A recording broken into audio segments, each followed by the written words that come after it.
Welcome. I'm your host, Paula Scatoloni, the founder of Transformative Harmonics, a podcast that offers listeners a synthesis of ancient wisdom and modern science. Welcome back to Transformative Harmonics. I'm your host, Paula Scatoloni. In my journey this year, I am meeting a tremendous amount of people from different paths of life, and I always find it fascinating when I come across those that have such an eloquent way of being able to explain the mystical, whether that is through the traditional wisdom or the science. And I found a conversation with my current guest, Stephen Ross, for me to be so grounding that I decided to bring him onto the podcast to continue that conversation with him while we recorded, and also to bring him on as a wisdom faculty teacher at our new school.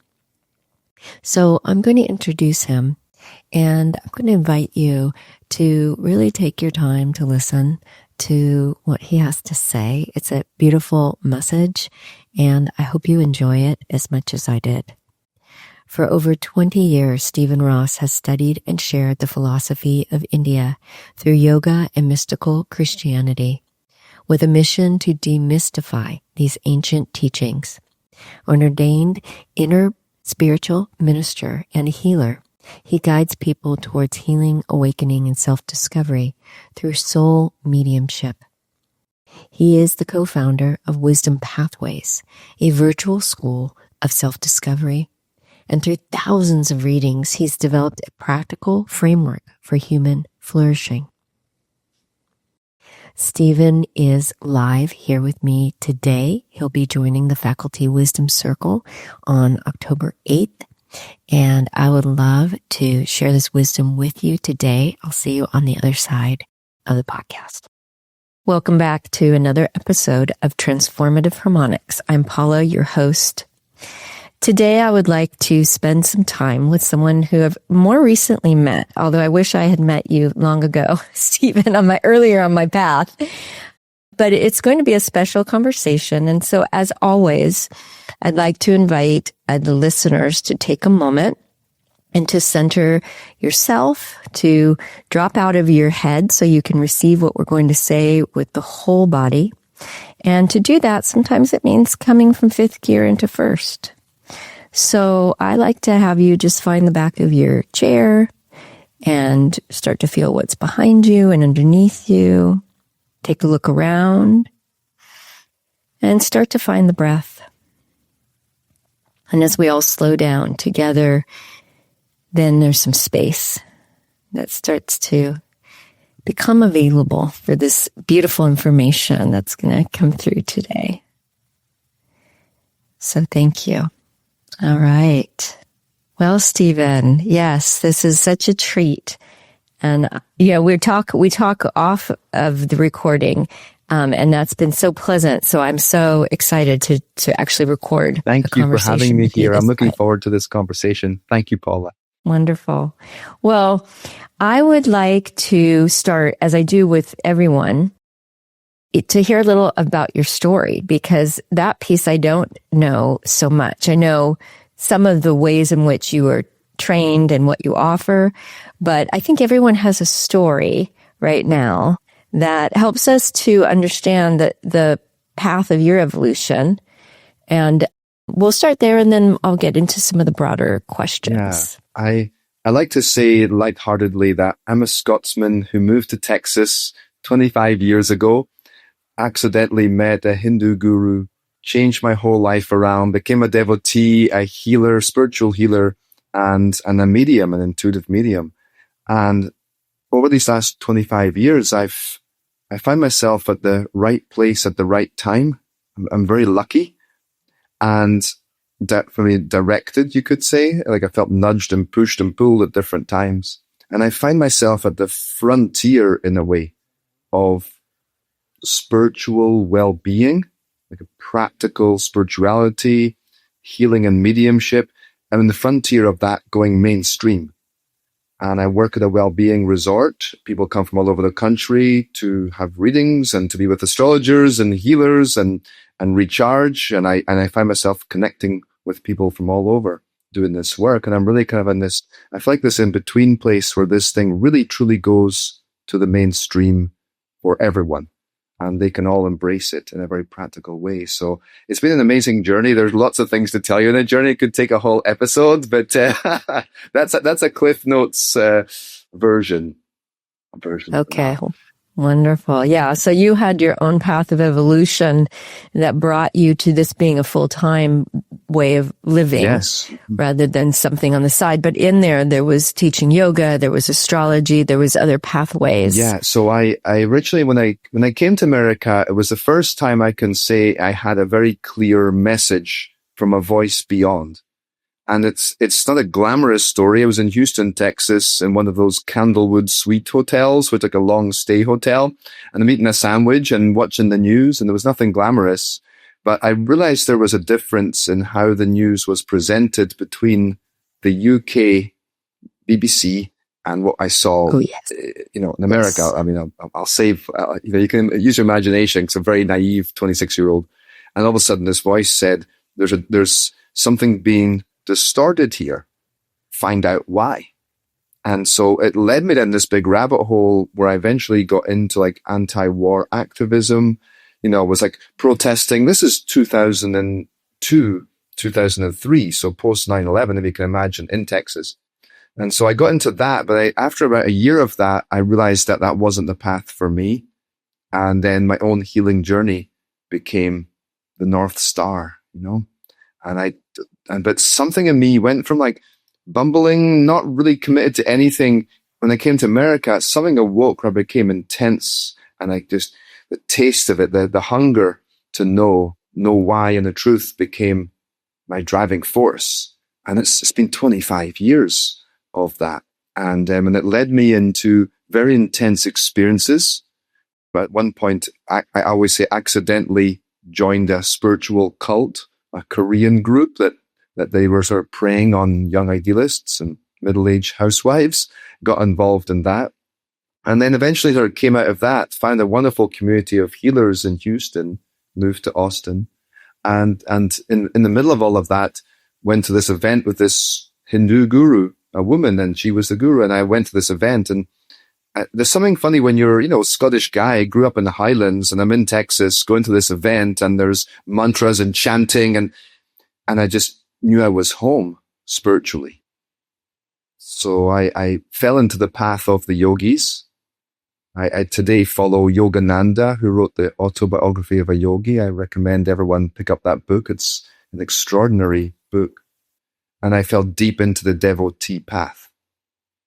And I found myself sort of flipping in my late 20s from like hanging out drinking with people to hanging out with Hindu devotees who are teaching me how to do their rituals, their mantras, their philosophy. They began to teach me. And it's like night and day, isn't it? It's night and day. And it was such a shift in me. And it's extraordinary, I say, the blessings or the transmission of these great beings. So I was just utterly fascinated by saints, yogis, monks, mystics. If there was one around, I would go to save. I love Amma, who gives the hugs. You might know Amma. Yes. And so I just became absolutely fascinated by their ecstatic experience. And I wanted to have a taste of that too. It's so interesting the way that things happen. And then I'm guessing there was a remembrance at some level, probably of this path, right? Yeah. Because it was probably your path before. Yes. And I had the use of the beautiful Sanskrit word smriti, which is remembrance. And so they say some paths are revealed, some are remembered. There's two ways that transmission happens. But yes, it comes alive and it feels familiar. And then I had this funny vision once where I was a grumpy monk in the Himalayan foothills in a hermitage. And he was kind of stern and grumpy. And he thought he could get to God by leaving everybody behind and just going to the hermitage, thou shalt meditate, Yeah. And then somehow in this life, I have to be in the thick of everyone. I can't run away anymore, although I want to often enough. And so I ended up having a yoga studio for 10 years, my wife and I, and we ran that and built a community. And then that came to an end, and found myself in the wellness, pretty high end, kind of demographic of people. And then my little gifts, that they just saw the potential. They saw that, if I can be honest, the commercial side, and all of a sudden they just threw me in the deep end, once again, thrown in the deep end. And I'm just doing readings for all these people. 50% winging it, I could say to everyone, I think that's how it begins for most, though, right? In that level of trusting what's coming through, whether it's energy healing or readings, that you're meant to do it. So it takes a leap of faith, right? It sure does. And then someone to validate you. People are always saying, can you train me? Can you do this? I'm like, well, I can't really train you, but just have a go and let's see what happens. And I had a vision once, Paula, that might interest people, but it's as if your gift is like this tiny light shining through the dark. Very, very small. It's just there. But if you exercise it and strengthen it, the light beam gets bigger and bigger and bigger. And there's more of the beam coming through. And I often think... makes sense. I often wonder, because if I hadn't fallen into these things, would I have used the gifts in the way I do? It's hard to say. Because for years, people would say, you're a great healer, Stephen. You've got a gift. And I'm like, what are you talking about? And it wasn't until years later that I just started doing it and this thing opened. Yeah. You have to do it to then see the effects of it. Yes, absolutely. And then this amazing thing happens where I used to, when I started mediumship, I would semi-apologize for all the messages I gave people. So I would say something like, I'm sorry, this is going to sound weird, and they're like, will you stop saying that, please? This is touching me on some deep level. And so I took some convincing in the subconscious. Yes, I've been there. Well, thank you for sharing. I think it helps to know that you didn't go into this saying, I am going to go to school and become a medium and a psychic. It just kind of happened. Life happened to you. Mm-hmm. It happened to you, and the opening happened for you. Yes. And with your permission along the way, each time you said yes. Yes. There's this diving off a deep end followed by periods of reluctance. Yeah, that's great. And then I was in Houston. I've always hung out with middle-aged hippie women, basically, since I was 26, And so I was living in Houston, and they took me under their wing, the ladies, So it's always like these gaggle of middle-aged women and a 26-year-old neophyte Stephen.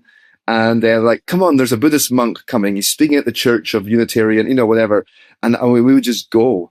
There's a Sufi guy on Saturday. He's going to be here. And we would just go, And it was a wonderful time of just experimenting. And they would just take me by the hand and just, come on. Literally. And then it would always... In Texas, too. In Texas, yeah. And Houston's an amazing place, because if you go under the concrete jungle, because of the sheer size of it and because it's so international with the oil industry, there is some really exceptional healers and teachers there. You got to go search for them, but they're scattered in there. And so there's a lot of things like that. Maybe other cities have it too, but Houston has a particular international flavor that draws people. And so I find all kinds of cool people. And so we would just go to these events. And one time, if anyone's ever been to see Amma, the hugging saint, when you go today, there's 3,000 people in a giant ballroom, and it's very policed and controlled. But back in the old days, it was like the Wild West, where the hall was just open and you set your blanket down. So I always remember going there, and I was very shy. I'd want to sit at the back, but the ladies I were with would put their blankets at the very front and center at Amma's feet. And I would just sit there for hours. I just couldn't get enough. Sounds wonderful. What a lovely being shepherded into spiritual exploration, really, through that path. Yeah, really. And so along the way, a lot has happened, obviously. And we off camera, we started talking about what you're doing now, your podcast, your mentorship, and I ended up writing down a word that you also said, which was your ability to break down large concepts into methodological, small, practical ways.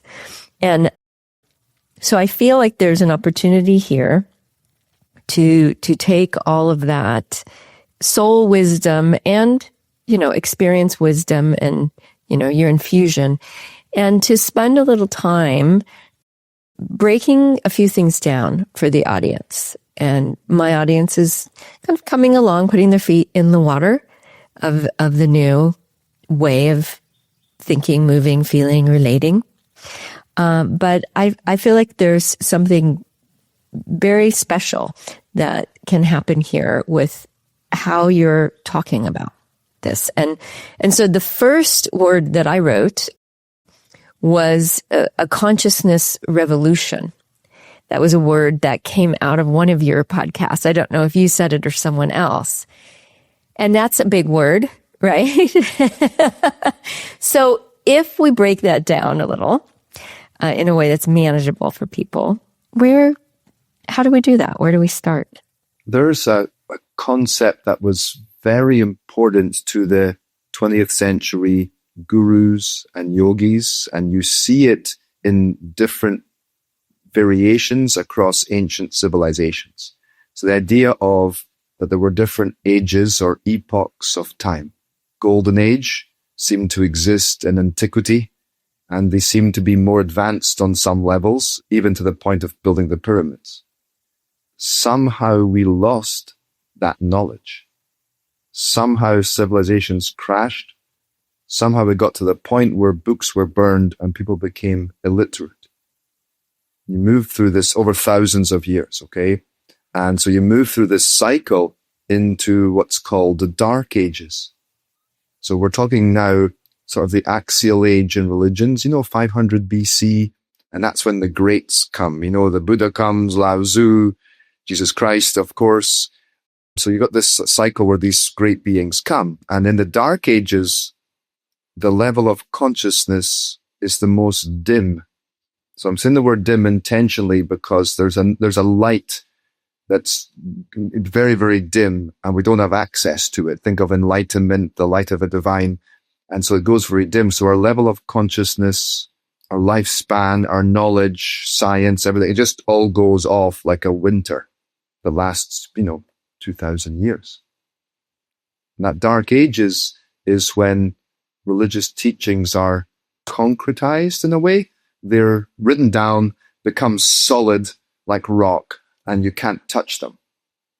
This is not a critique of the masters themselves. I love Jesus' teaching very much. I believe it's eternal truth.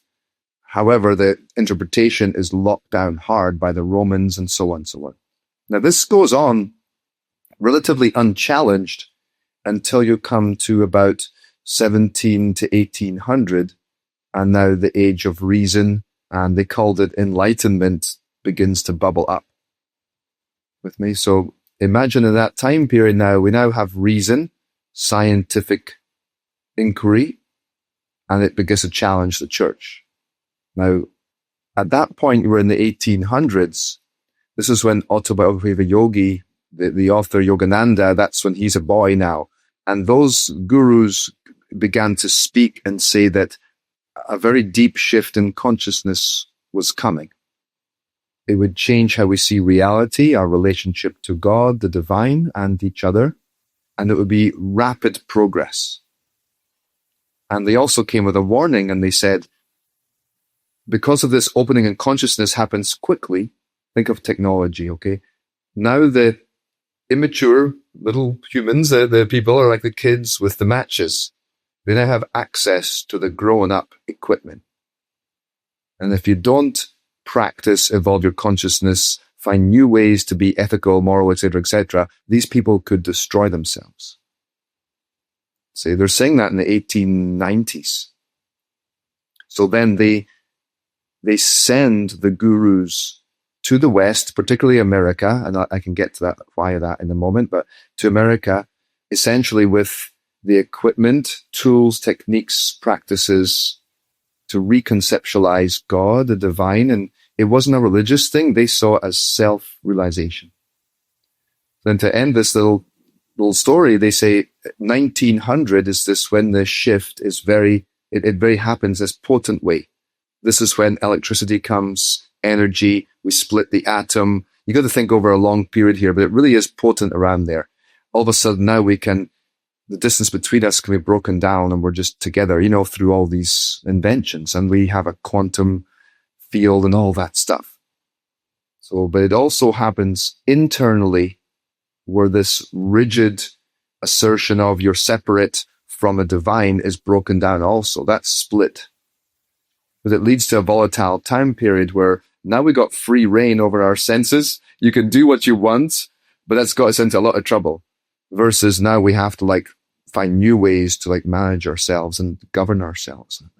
So some of what happened though along the way was as the information came in from the East, that was that misconstrued or misconstructed or yes. So that's a piece as well, right? Yeah. Bhagavad Gita has this amazing quote, a passage in it in the Bhagavad Gita from India. And it says, Dharma, which is the righteous way, the natural way of your soul of how to live and be and as human family and so on.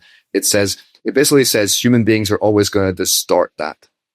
And when it swings off, then we'll send someone back, to restore the path.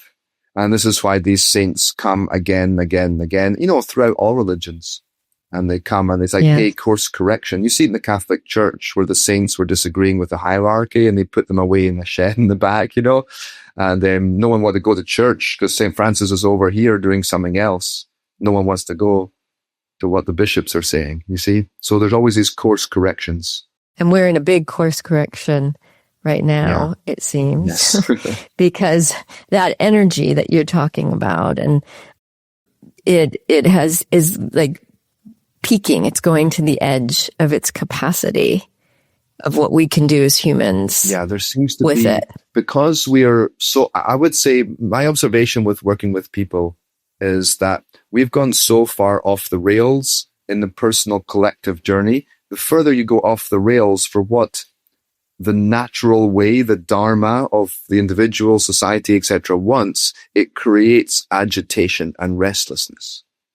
So we kind of have extreme duality of both opposites going more and more. And this was predicted that this would get more and more extreme, but people get agitated and tense when they're not in their life they're supposed to live. And that's driven by the soul, is my suggestion. Yes, which is what we're being called back into. You use the word a call to action. Mm-hmm. Yeah. It's a realigning. And I'm fascinated by what I think are hundreds of phrases that people use that are based on the astral body or the soul. Get it off your chest. If we did surgery on you, there's nothing to get off there. Maybe a little cholesterol, as you get older. But what does that mean? Kick your butt. There's all these expressions people have, but off the rails is the one that comes to mind. And so when you're off the rail, there's a railing here. And that's in this astral body. And that's what I do in my work. It's a fascinating time, but it's so intense. But there's some other psychics have told me there's something happened in the last 18 months to 24 months, some sort of evolutionary push that is trying to get us to do the things we came here to do. Yes. And do you find that those that come to you, they're coming because of that, or are they coming because of symptoms or something else? And then they realize, oh, this is not a symptom. This is me my soul's knocking on my door. Yeah, it's mostly that. I didn't think I'd ever be the should I quit my job guy? But there's a lot of that going around. And so, yes, a lot of people come for variations on a theme here where they're not aligned with this path they have, but they don't know it. They can't tell what it is. And so I can break down a little my mediumship, because even the word medium is confusing. If that helps, but yeah, that would help. Thank you. If I can give one more big picture item here, there was something the gurus talked about called golden middle path. And golden middle path is the best of East and West. Spiritual and material prosperity, they said. India had one, America had the other. But Americans have something that I think is really important to not take for granted and also to lean on a bit, is the pioneering spirit of this country. I don't think it's like that in Europe. In fact, I just spoke to a dear friend who used to live in America. He's an Indian guy, now lives in Norway, and he was frustrated with the Norwegian society and the people for not taking chances and leaps of faith.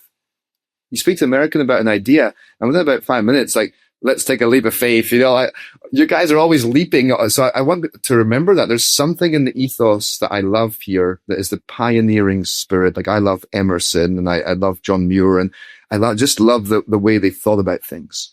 So I want to just like tip my hat to all the Americans listening. So I just want to say that, Paula, because I think it's important that we are pioneers.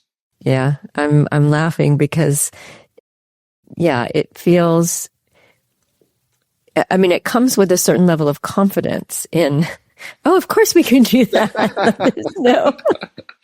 It's like you guys have a big green button somewhere, and the other cultures are like, let's just wait, like we'll sip tea and wait. You guys are like, roll up the sleeves and let's start forming a new whatever. And I just love that about this country. That's great. That's great. Well, so with that call to action, people are eager and reluctant coming to see you now to find out, well, how far off the rails am I, and how do I get back on? And what are some of the things that come up then? Yeah. So first of all, for everyone, I call myself an intuitive soul medium. Sometimes soul reader is used, and in India, there was people who would read the soul. So when you think of medium, I just want to make sure people understand this is not those who've passed coming in. I can get reads on them through my guides, but I'm reading your astral body, which has chakras and anatomy, and it talks to me through words and images, but more importantly, it wants something. Your astral body is intimately connected with the fabric of life, the ether. So it's part of that level of reality. So imagine something with a supercomputer, hardwired, with your kind of like mission objectives, gifts and purpose and skills. It's all inside of it. And so it creates, when you start to read it, it creates a map effect. This is the idea of the path. The path is a channel inside of you. And so it basically starts to prompt you into destinations, kind of like a GPS, the shortest route to get there. And if you have a desire open, that's your destination, there seems to even be a tank of gas to help you on the way. You get energy for the pursuit. And so the GPS analogy is really location, I'm stuck, I'm lost, I'm miserable. Destination, happiness, living with purpose. Now this astral body then has a mechanism that tries to show you how to get there. Does that make sense? Yes, very much so. And so the getting there may mean making changes. Yes. And I find that's not on usually people's plate. They'd like to get there, but they don't want to change how their life is. Do you find that as well? 100%, including myself. I'm going to be super clear on that. I would rather go to a coffee shop and eat donuts and croissants. Seriously. Yes. So one thing that's important for people is this, there's energy flowing upwards, which is us in connection, expansion, and ultimately into our joy. And then there's energy pulling downwards that feels like you're going away. So if I can say, the first thing to understand is how far off the rails are you, and how much are you pulling against the current? It's kind of like a rubber band, and you've pulled it as far as you can. So people will say, there's key words they say to us. They say, I feel lost, stuck, something's missing. And the stronger that is actually good news, because the soul's saying, you are going to the left and I need you to go to the right. So I want everyone to feel at least optimistic that there's something causing this. Okay. Yes. To answer your question on the terms of choices, this is now what's called the inner battle. This is the moment where you draw a sword. And if I can take it a little bit through the religions and symbolism here, Christ came to draw a sword and all that. It gets misinterpreted, obviously, in very brutal ways. Bhagavad Gita is based in a battle where these princes have lost sovereignty over the kingdom. And they come to fight their cousins. Now, my teacher, Yogananda, said the cousins are habits and traits in your psyche. And now you're told to fight. And I don't want to fight against my love of chocolate. I don't want to fight against eating too much sugar. I don't want to fight against standing up and holding boundaries in a marriage, So then Krishna then comes and says, I will guide your chariot. I will come through your consciousness, but you must fight. You see, if you die trying, it's more noble and worth doing than not fighting at all. So this is hard. Now, this can come as simple as you're trying to hold better boundaries at work, You say yes, you mean no. Your heart sinks.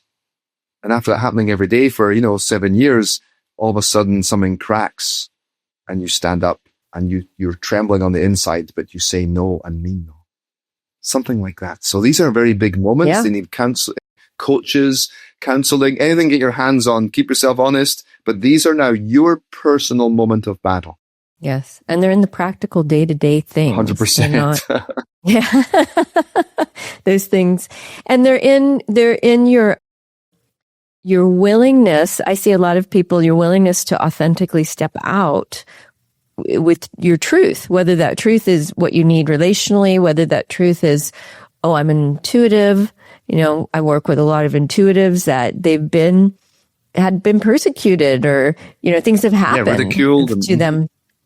Yeah. And so they're trying to step out with their truth in a world that is ready probably to receive it now, as it didn't in the past. Yes. Because of those dark ages, right? Yeah. There's always, I agreed 100%. We're not going to get hung by our ankles anymore, although you can be chastised. Family's usually the hardest, of course, because they see you as before, or they might mock you and tease you. But the actual general public, when you're standing in front of them and I give a talk or a workshop, quite the opposite. I meet them where they're at, there's a certain, how far they'll take it. But there's amazing to me how many people are eager to hear this, because what they've been doing in their material world, the solutions they have not been working.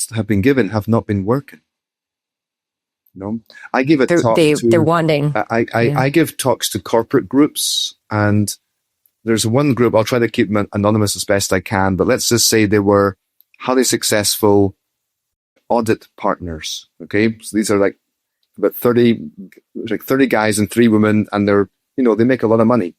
And I'm talking about these concepts, and I teach them to meditate. I teach them about the breath. I teach them about their authentic self versus their ego. And then I even brought in archetypes. I said, I'm going to introduce a new word to you all, archetypes. And I began to speak about archetypes in terms of patterns of life and transition. And I'm saying that because it wasn't like folded arms and sit back and daggers. They're writing down everything I'm saying.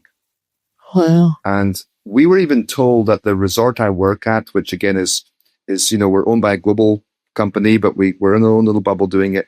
But the managers and leaders there, this one woman came out who's our big boss kind of thing, and she said to all of the healers, to all of the intuitives, she said, do not hold back anything. The needle has changed from 10 years ago. It's moved. You don't have to filter or water anything down. No matter who it is, you give it the way you were taught it. That was the instruction they gave us. A big green light. A big green light. And that wasn't there 10, 15 years ago. There was still a little laughing and, eyes rolling. And there's still some people who do it, of course. But I would say generally things have shifted. And I think now we're at a stage where the worldview of people could shift quite radically. in the next few years. It seems possible. And they're going to be scanning on the internet looking for intuitives and healers and anyone to get their hands on. And so this is what was predicted in the reference to the move back to enlightenment, that we're coming back to more light, more energy, more awareness. Yeah. More righteousness. More righteousness. That was also, Dharma's also translated as righteousness. It's not easy. You got to think this is a 24,000 year cycle. I'm going to give everybody a book to read that I highly recommend. It's titled The Yugas, Yugas by Joseph Selby. And it is fascinating investigation into this shift. And this was very important to Yogananda and that line that came. And again, you see variations all over the world, but it's a great read, Paula, for everyone. Thank you. We'll put it in the show notes. I actually wrote a few books that you'd recommended in your mentorship that I thought were interesting books. And so we can decide if any of them, feel like they're helpful. One of the things I think that you are doing with this is also normalizing the multisensory human, right? Which is not something unusual. It's actually who we are, but we have forgotten. Yes, we've forgotten it's there. There's mechanisms that talk to us all the time, and we get it. Like, even in terms of chakras, okay, it's such a woo-woo word, but people talk about a gut brain now. There's more neurons in your chest than there is in your brain. So there's chakras are like brains. So there's definitely a crossover language here. And I'm starting actually writing a book and creating a wisdom course. This is my first time talking about it publicly. It's still early days, but I'm calling it a blueprint for human flourishing. And I'm basing that on the American ideal of life, liberty, happiness, but I'm redefining what those things are. And so I'm trying to find language to reach people so they can self-govern, you see, but you're all aspects of your humanity. And with the AI tsunami that's coming now, you can already see, I think, the people who are so dependent on those prompts. And versus you got other prompts. That's my angle, Paula. I agree too. So the progress, we almost like we've had enough. We need to go back to the machine, how it was originally created, because as you're saying, that computer analogy, that computer actually has everything in it that you need, and we are the computer. Yes, agreed. Yes, we have equipment, hardware and software, but we're also getting downloads. And so you often see, with technology as it goes, it's a little bit dystopian, but you kind of see a dark version of what's going on spiritually, in consciousness. They're trying to mimic it and make it reliant. But I'm like, no, we got some serious downloads here, and you can access it. Just go for a walk, you can get it, it's not hard. Spend time in nature. Yeah. It's quite easy. Yeah. Yes. So I really want to be able to see, how do we open this up? How do we balance higher consciousness, subconsciousness, and make good choices? Common sense and intuition. And how do we get to higher intelligence and then artificial intelligence and make good decisions? Original decisions and content. And even my kids are 10 and 7. And my 10-year-old now, he's almost over some of the AI content. He'll just sort of this is junk, Dad. The kids pick it apart, digital AI art, that's just AI art. Why bother even looking at it? They're totally past it already. Interesting. They can feel there's no substance. You can feel there's no substance and no soul. And no soul. No soul, you see. So they'll often say it, the kids who love to draw now when I watch them, they're already it's a bit sad that AI is doing all the art. I'm like, don't worry about it. It's kind of slop, just you do your thing your way. And it's really funny how they pick holes in it. Someone told me that they were doing that with music, that to be aware of what you're listening to and make sure it's an actual artist. So that was a little bit, something else to keep our eyes out for. For sure. I want to make sure we talk about discernment, the topic of discernment. I usually try to bring the conversation back to that just for a moment, because things are so saturated right now in the spiritual community, because there's also been certain, our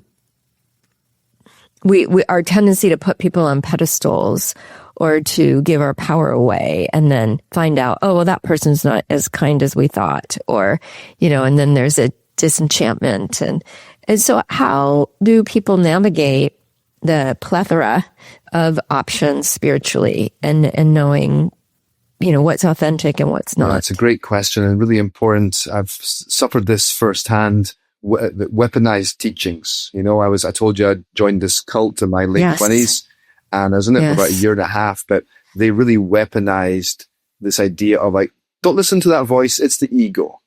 Listen to what we want. So I've seen it firsthand for people and the damage it does.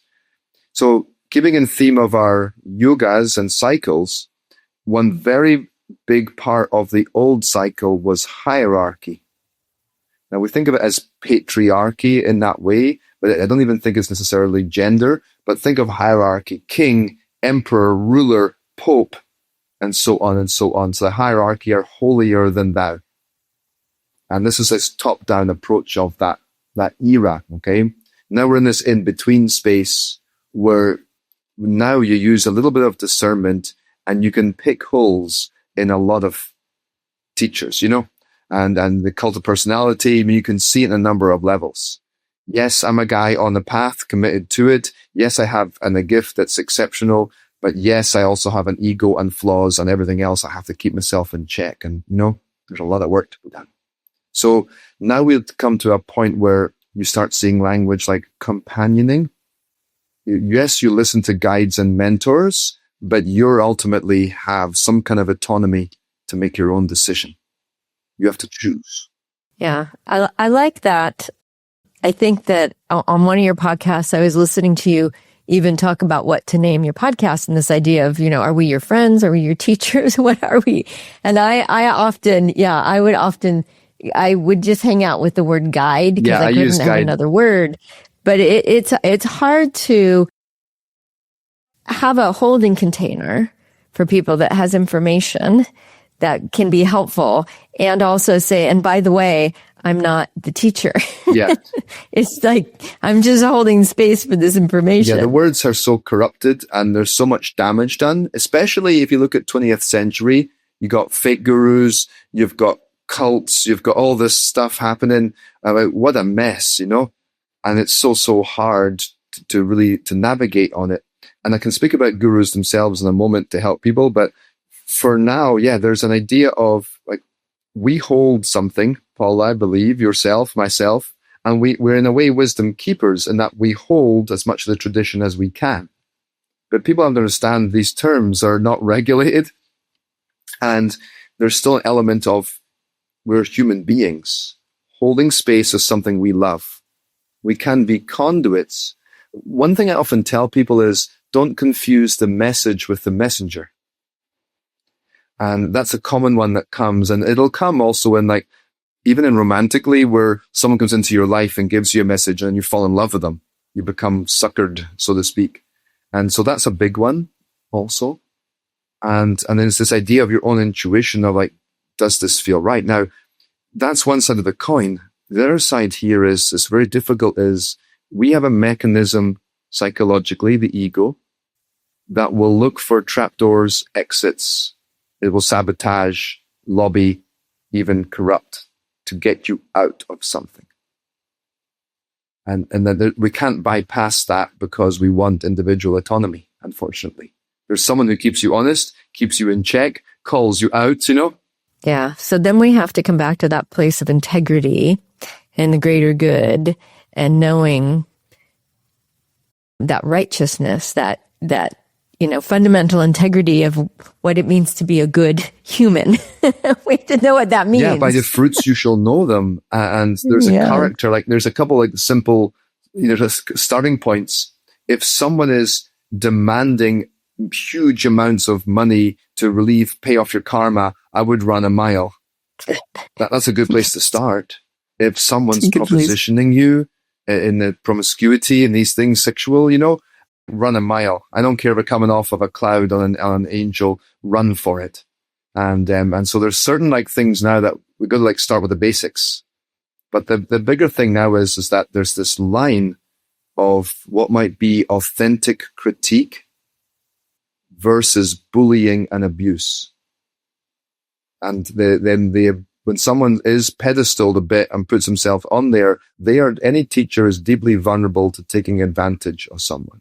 Yeah, there's always a power differentiation. It's hard. One of my teachers, this is an American man and was a devotee of Yogananda, but he talked about for his students that he would wait years before he gave a critique, a truth about someone's behavior that might be an impediment.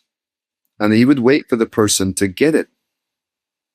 Sometimes a decade, And then the person would say, I've noticed that I tend to do this, this, and this. And he would smile. And they go, you knew all along, didn't you? And he'd nod his head, Yes. There's that argument. Yeah. So there's a balance here about what is okay, I want the fierce version, I want the mediocre version, or I want the light and fluffy version. You know what, this year it's been hard, I want the light and fluffy version. And then once in a while, go into the fierce. I don't know. That's what comes to me. Yeah. Well, I've had a reading with you so I know what the direct fierce one is. and I think it's a nice balance.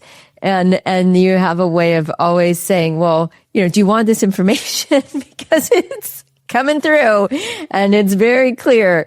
And so, we give people that ability to consent and decide, do I want this information? That's a great point you bring up. I want to explain to people as well that there's something about when I give an intuition. So let's just imagine I get someone's name, permission, and they give me a few words. I'm unhappy in my job. Now, as an intuitive, I will say a little prayer and I'll immediately get words come in. Oh, it looks like you're drowning in a soup of sludge, something like that. Now, what makes it powerful is my words resonate, or the words coming through me resonate with the person.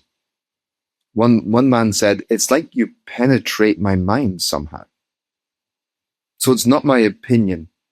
It's certainly not my opinion. And that's the line in the sand, because if people are telling you, you should do this, you should do that, start a course that looks like my course, these are all red flags.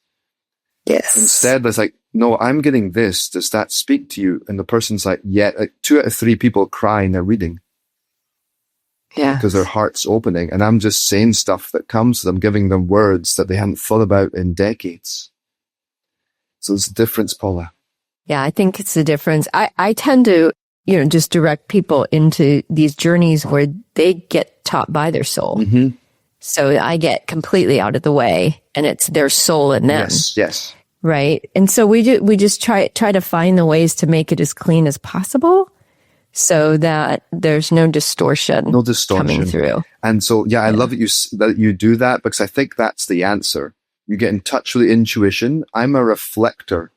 For example, some readings I do with people, almost everything I give them, they already knew deep inside. That's actually a really good reading experience, because all I'm doing is I'm reading you, the person, reflecting it through me, and it validates what you know. That's kind of ideal, actually. And even the proper capital G gurus and other people, if they're correct, they should be doing that. There's something that just remembering it just touches you. Yeah, beautiful.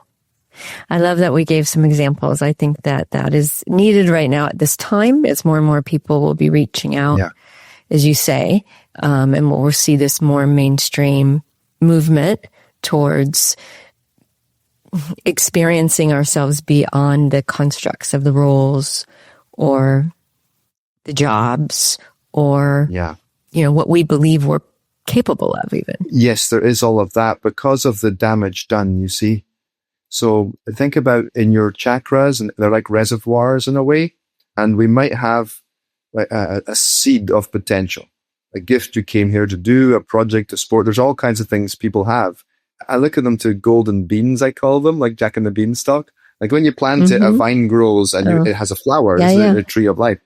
But unfortunately now, when you're going to plant that seed, your earth, which is your esteem, could be cratered, pummeled, destroyed. There could be real destruction there. So you can't just plant. There's no soil. And then the water you have, which is your flow and creativity, now is polluted with guilts and shames and I can't do it. So there's real cleanup work to be done. We're in a cleanup phase. And then there's all these people who have their calling who've cleaned up. Their first thought pretty much is, I need to show other people how to do this. So these are patterns I see a lot. Let's end with this. Right now, we're in May. Can we do a mini reading opening with the guides and just call in or ask for what might be important for people right now? Because at this time period, this week, this phase of May, because it seems like every month is like, get ready for this. And then I think, okay, and now the next month, get ready for that. Yes.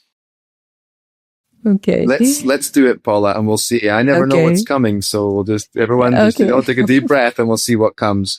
I'll direct this not just to Paula, but to everyone listening and watching. Please. All of this. Okay. Thank you. So, thank you. I pray now to Divine Mother, and I ask upon the Spirit Guides to deliver a message, a beacon of hope and truth for all those listening and watching, and speak clearly through me. Thank you all. Peace. Amen. So much time and energy has been given to projects that don't take fruition. They become hardened over time, difficult to move.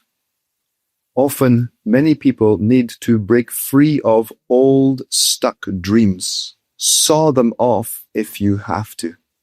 Empty if you can. And invite in a fresh current of creative possibility. Many people we perceive need to release now what is lost. An argument, a conversation, an idea, a possibility, a political solution. Chop them off. Now get clear in yourself about what you can do to bring heaven on earth, to bring beauty in the garden of life, and to bring a radiant joy in the children's faces. What can you do? Ask yourself now. Ask. Release the old dreams of what has been. Be in today, be fresh, and the spring of life will bubble again, and you will find a green meadow awaits you all. Two images come forth that struck me. One is the idea of hardened ideas of what life should be. And to me, I saw it needs to be sawed off. This would be attachment to a concept, an idea, what you think. I wish it's this. We lament, we complain. It needs to be sawn off, I think is what came through there.